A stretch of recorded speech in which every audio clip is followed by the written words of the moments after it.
สวัสดีทุกท่านมาพบมาเจอกับช่องในโพธินะฮะก็เดินทางไปที่งานขาวดำนะฮะเดี๋ยวไปดูก่อนว่ามีอะไรขาดเหลือนะฮะมีอะไรที่ต้องซื้อเพิ่มเติมนะครับเดี๋ยวผมก็จะพาไปซื้อนะฮะ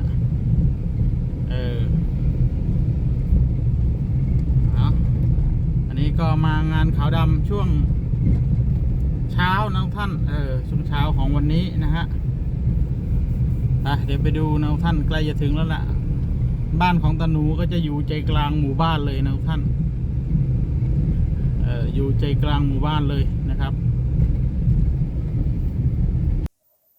รู้สึกว่าลูกเพิ่นมาหรือเปล่าไม่รู้นะท่านญาติพี่น้องเพิ่นมาหรือเปล่า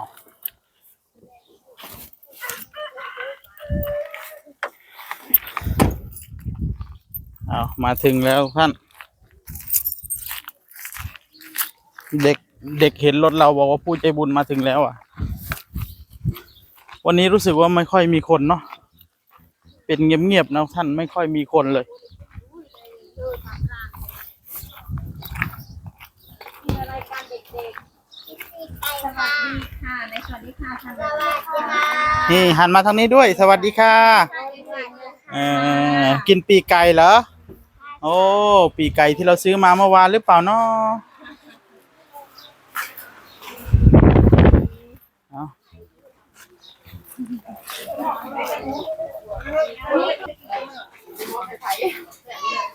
ครับเอาครับโอ้เงียบเงาขนาดเลยเนาะมีแต่เปลือกเปลือกอันนี้ก็เป็นญาติที่อยู่เปล่าสวัสดีครับตาหนูนอนแล้วบ่นอนแล้วบ่ยังโอ้ยังบ่นอนเนี่ยหิวนอนอีกนี่คือบ่นอนจังน้อยเนี่ยบ่ทันได้นอนเท่าไหร่ก็นอนไปหานอนเป็นหยังเข้าแล้วกินแล้วบ่กินนี่แหละปันกินแล้วนอนในได้เจ้านะอันนี้ตรงที่พระสวดเนาะท่านนี่ฮะคุยลาเด้อเดี๋ยวไปคุยกันจะเตาคนละย่างเนาะจะเลยบื้นกันเถอะบื้นกันเตาบื้นเตาสิกี้เยอะได้เตาไรค่อยว่ามีชุนเงินนะเขาบอกง่ายหาไปเอานี่แล้วเราบอกไปเอามีอยู่3 อันเตาใหญ่อยู่เงื่อนน่ะเจอกี่นะอีบื้นเคยบื้นได้ค่อยวะยายไรค่อยว่าก้อนเจ้าก็จะมาดูจะมากเด้อไรไปต่อได้แล้วมือเลยไรกับเด็กโตกับเต่าค่อยว่าอะไรให้ปันบุกค่อยให้ลูกให้ได้แล้วให้ได้บื้นก่อนอยากจะว่าเหรอเอาเลยผมกินมาแล้วมียังขาดเหลือบัดนี้อยากได้ยังอยากได้หวด1ข้าวกับม.1เนาะกับเต่าค่อยว่าเต่าเอาจากชุดเอาจากอันชุดเดียวพอบ่อันเดียวนะเต่าบ้านเต่า2เต่าเอา2เต่าเอา2แล้วก็เอามวยนึงเขานึงเริ่มเลยเจ้าว่าเจ้านึงก็มองเอาเสียได้หรือก็เสียได้เนาะจะพึดเลี้ยผ่านคนไปด้วยดีนะหรือให้คิดดีทำดีเมื่อก็ไปมาดีในเนาะเมื่อก็มาดีในพี่ละเมื่อเจอดูตัวยุ่งกันเราเลยนี่ว่าจะพึดไปเลี้ยนี่นะว่าให้ไทยก็สู้เพิ่มแต่ว่าต้องเจี๊ยใครขึ้นด้วยกาแฟบริขึ้นขนาดไหนดูลึกได้ไหนได้มาให้ก็โชคดีที่ตาหนูเท่าก็ช่วยเวียตีพัดปืนดังพี่เข็นพี่กะบุญครบอันนึกกะพี่กะบุญเปิดช่วยเต็มที่ซ้ำนี้นี่ก็ได้ค่ะกระดังโคไปตะทำความดีไม่ต้องวังกันเถอะมันโลดไม่เงี้ยบนวังเราจะอะไรเองคุยให้ดีนะคิดดีทำดี อันน้ำดื่มน้ำหยังได้พอได้กินอยู่บ่ ไอ้ยี่เยอะมานักเลยยี่เยอะ เดี๋ยวโอเคเดี๋ยวจัดซื้อมาน้ำใกล้หมดแล้วเนาะอัน เจอกันแล้วนะเป็นลัง เตรียมเอาไว้ตั้งแต่มื้อนี้เลยก็ได้เพราะว่ามื้ออื่นมันแล่นตำหน้าตำหลังเอาของเฮาเตรียมไว้ตั้งแต่มื้อนี้ซื้อน้ำซื้อหยังก็ต้องมีอยู่พุ่นอีกบ่แม่นบ่น้ำแข็งหยังก็ได้ซื้อไปแช่อยู่พุ่นน้ำ ต้องพี่หรือผู้ที่ตั้งก็อย่างนี้ได้มาตั้งได้มีได้หรือผู้ที่ตั้งเจ้าเรื่องเลยต้องเปิดอย่างนี้ ไม่นานดอกไม้จัน ดอกไม้จันทร์ ฮิตมาดังเพราะว่า เจ้าดึงเลย เพราะว่าฮิตเป็นรุ่นก้อนรุ่นเจ้าฮิตมาดังได้ จันไก่ไข่ไก่บอกเจ้าจันเลย เอา บอกไข่ก็ทำไปตัวนี้จันไข่ เนาะเดียวในที่เรื่องลงในไมโครซัมเด้อ เอาจะดม เอาเดี๋ยวคุย มาบ้านเรื่องมันมีปัญหา เอาคุยกันให้รายละเอียดหลายๆเอามีอย่างที่ต้องซื้อมื้อนี้หมดเลยเพราะว่ามื้ออื่นเฮาหลายอย่างนะมื้อน่ะแล่นตำหน้าตำหลังเด้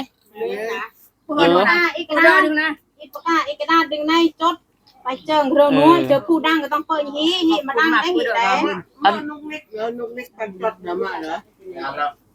โอ้นุกนิกไปอาบน้ำอะไรก็ปั้นอะไรก็จะไปชื่อเองเขาเจ้าเนาะแล้วจองนี่Ừ. Bom sâu quá nó một chút coi mà đấy nè. Đó.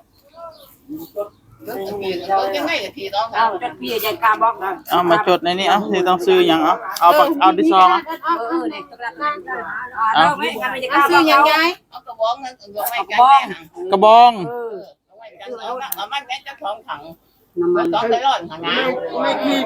ไฟแช็กฉันบ่แม่นไฟแช็กไม่คิดแบบจับ สมัยแต่อะไรอ่ะ กระบองแล้วก็ไอ้ยังกับไฟ ไฟโบราณฮะเนาะระยะนั่นเอาเท่าไรเอาจะ2 โล2 โลต้องมีด้วยที่ตั้งคนที่ด้วยไหน แล้วก็เตา2งวดเนาะงวด2เนาะงวดได้2เนาะรู้ว่าได้เตาแล้วก็ยังมียังอีกน้ำมันได้เตรียมเอาไว้แต่มื้อนี้เอาไว้มื้ออื่นอยู่พุ่นน้ำเอาน้ำเมื่อวานหนูก็ซื้อมาค่ะน้ำเมื่อวานนี่ซื้อไปหมดแล้วบ่เป็นแก้วนะยังเด้เนยดุงไปอ๋อแสดงว่ามือเดียวน่าสิบ่พอเนาะสำเฮาซื้อเมื่อวานนี่เนาะเฮาซื้อเมื่อวานนี่5แพ็คเฮาเอา10ไปโลดเอายังบ่พอเด้น้ำดื่มดอกไม้อย่าบันเถอะอันน่ะมันเลือกเอาไปกินแค่ว่าถ้าต้องยาเดี๋ยวนู้ว่าอะไรนู้ฮิปันแห้งทุกเป็นเนอแบบถ้าการไฟฟ้าเลยเนาะติดได้สรุปวุ่นวายหินะบนว่าอะไรก็ช่วยน้ำดื่ม10แพ็คแล้วก็อาหารการกินได้ขาดยังบัดนี้หรือว่าสิค่อยซื้อบ่เลยนะอันนี้เอิ้นให้เจิงช่วยเด้อจิ้นเด้อลุงพินน้ำเนี่ยเอามูอีกจังโล2 โลนี่แหละพ่อบ่โล2 โลอิดมูซับไปเลยไปอิดมูชิ้นอิดมูเด้อเอามูนึงหั่นนิดเองเนาะหมูจัก5 กิโลเนาะ5 กิโลเลยก็ได้2 โลอยู่พ่อกินเลยอย่าอันน่ะเลยดีเลยดีกว่าแบบว่าอันดอกไม้ดอกหยังที่เขาสิเตรียมมาบ่เฮาต้องไปซื้อเอาบ่ดอกไม้นี่ดอกไม้ดอกไม้จันทร์บ่ดอกไม้ดอกไม้จันทร์แหละจุบุกกิโลมุยกมุยกิโลดอกไม้จันทร์เอาดอกไม้จันทร์ขนมลูกอมเอาก็เป็นลูกอมเนาะ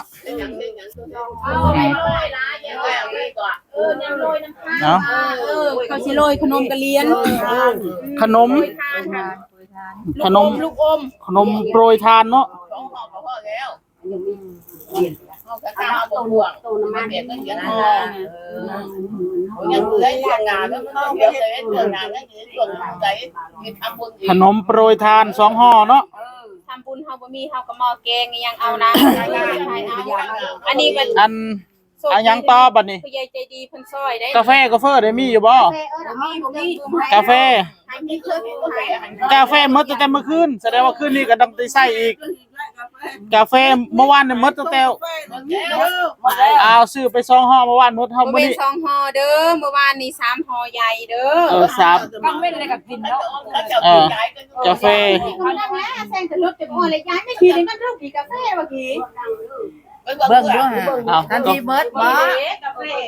นั่งคนกับมาเจ้ามาถามกับมา ไปเบิ่งดูกาแฟยัง นั่งคนกับมาออกมาอันนี้ อันเด้กาแฟโอ้ยกาแฟบ่ได้เอาออกโอ้ย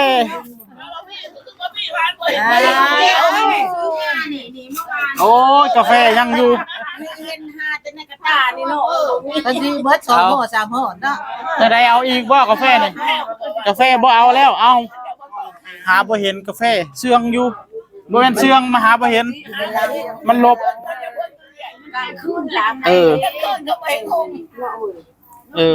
เอา ยังไงก็แม่บ่เอาโอวัลตินแน่จะขอ โอนติน จนกันน้ำยาล้างจาน โอนติน วางไว้อันนี้ อย่าว่านะ โอนตินจักห่อหนึงหรือบ่2ห่อบ่เอา ซื้อมาเมื่อวาน โอนติน น้ำมันน้ำปลาซื้อมาเมื่อวานยังอยู่ เอา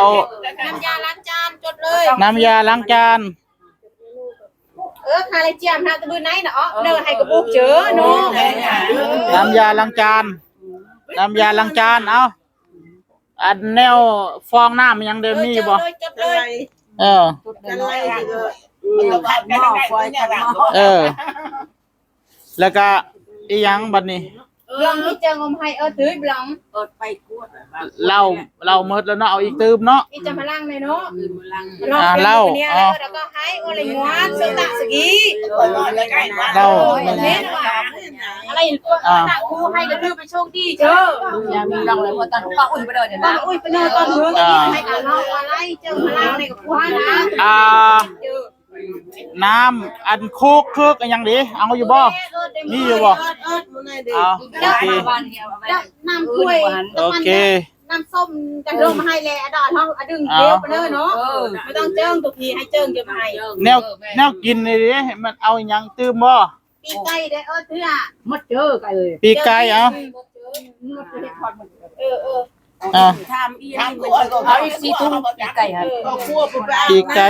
มึงนิกมันมาอาบน้ำก็คั่วได้นั่นแล้วใช่ได้แซ่บแซ่บจ๊ะ ปีกไก่หมดแล้วเอาอีหยังอีกบัดนี้ แนวกินน่ะแกงจืดได้เฮ็ดบ่หรือว่าใดหมูซื้อไปแล้วเนาะผักเด้ผักหมดแล้วบ่ พักนี่ยังหาไม่มีเด้อพัก พี่เจิ้งมือทุ่งมาให้น่าจะ ผักหมดแล้วเนาะ จุดลุงให้นี่ค่ะ ผักทำต้มจืด มองเลยว่า เขียนไปมูซับในอันนี้คนละย่างไหนนะ อันนี้ก็มีสับรถอยู่สับต้มจืดค่ะ หมูสับเอ้า เนี่ยนะก็เที่ยจะได้ มีเอา ใส่ไปเด้อ ซอยกันขึ้นฮะที่ เส้น ได้ทั้งหมด เอาไปเอาตั้งผมที่หลังบ่ไปหยังเส้นต้มตุก อะไรล่าสุดพี่เฮาเราจะลองให้ท่านพวกมุ้ยอ๋ออะไร เอา ใส่ก็ได้บ่ต้องใส่ก็ได้เส้นนะ ไม่ต้องจดล้มปื้นล่ะพี่ไทยนะ ใส่ก็ได้ก็คนยังมียาก มุ้ยจะมาท่านแซงนี่ เอาโอเคเอาใส่เนื้ออื่นซะใส่เต้า เอาการเท้า เราบ่ต้องซื้อ ทำมาเรื่องทำอะไรได้ใหญ่เลย กาเดียวเลยเกียร์แล้วอยู่แล้วหาแล้วห่ออยู่ ปื้นในพี่ไทย มือสิบ่แล้วบัดเครื่องนี้ เอาหยังอีกคึดเบิ่งดูน้ำแข็งลงแล้วบ่ ยังบ่ทันมีน่ะ โทร โทรสั่งเหรอ น้ำแข็งมีลายที่บ้านบ่ น้ำแข็งบดน้ำแข็งเราก็มัน อันโทรสั่งน้ำแข็งเลย สั่งเลยน้ำแข็งดี น้ำแข็งทั้งน้ำแข็งนี่เอาไปไว้อยู่สำนักสงฆ์นำเด้เอาไปเซ่ เร็วเลย มองแล้วก็ไปทางนี้ มาให้เอาโทรสั่งน้ำแข็งคนไทย อะไรตัวเล็กนี่ แล้ว อันเถอะก็ดีแหละอำเภอกระเบื้อนะตั้งอันวันโทรสั่งน้ำแข็ง เราดูเลยเนาะ ให้เอาถังน้ำแข็งนี่ไปไว้พุ่นถังนึงแล้วใส่น้ำแข็งไว้เลย น้ำแข็งที่นาอะไร เดี๋ยวจะเอาน้ำไปใส่เอาไว้ให้ตรงโน้น น้ำไปใส่กับน้ำแข็ง มืออื่นใส่ให้เขาเอาน้ำไปใส่เขาน้ำแข็งลงไปได้ เอาขึ้นผมดูมีอย่างอีกขาดเหลือ ทำให้ขั้วแล้วช่องน้ำแม่อยู่ในขั้วนั้นมีอย่างไหนมีขายจังไงหนูขั้วมึงขายจังไงว่าถึงขั้วมันมีมันครบหมดแล้วนะ ไม่ให้เจ้าแพะย่างให้เนาะยาย ผงชูรสน้ำปลายังอยู่เนาะ ซื้อประมาณ ขาดเล็กๆน้อยๆขี่มอไซค์ไปซื้อเอาเนาะเอาเอาบัตรที่นี่เรื่องลงศพในเขามืออื่นเดี๋ยวผมสิจ่ายเงินให้เอา ไม่ได้เนาะลงศพประมาณกี่โมงให้มานั่งต้นมือกับยายอยู่ไปสมอลงศพเลยมาส่งเงินเขาแล้วก็จะประกอบแล้วแม่เคยถอดได้มาอยู่นี่หันไปเลยแม่เคยถอดได้เอามันบ่ไม่เป็นน้ำเนาะตั้งเลยแข็งได้เมนูจะพูดว่าลงศพมาตอนไหนหนูสิมาจ่ายเงินเขา หรือว่าอันแล้วงานบ่เพิ่นจังจ่ายบ่รู้ใด ให้ประจายอะไรเลยมันต้องเร็วงานเร็วให้สะดวกไปจ่ายให้กับพี่ให้เพี้ยนย่างไม่ได้แกเติมมาโทรจะไปแต่มันเอาแล้วเดี๋ยวค่อยเอาก็ได้เอาตอนนี้เอาแจ้งอันนี้กันเด้อตอนนี้มียอดเงินที่เป็นเงินสดหากใครจ่ายเมื่อวานแล้วเหลืออยู่ตอนนี้ 28,698 บาทอันนี้คือจะเป็นเงินสดตอนนี้เหลือจากเคลียร์งานนี่ยังเบิดแล้วเงินส่วนนี้ผมจะมอบให้เด้ออะไรจะให้ยี่หิในนะยี่หิในนะเอาสาธุให้กับเที่ยวลงศพเราเจออาการกินจะให้ได้เนาะดีให้กันเจอคนมื้อให้กันคนแรกก็มาไปไหนก็เจมส์ก็คืออีกเด้อจ้าดีแล้วไปรับเพื่อนเป็นอะไร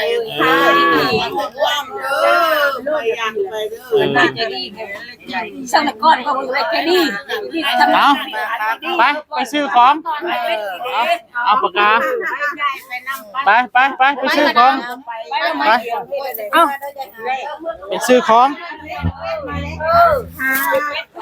ฝากไว้ท่านี้ทุกท่านเอาไว้ฝากไว้ท่านครับ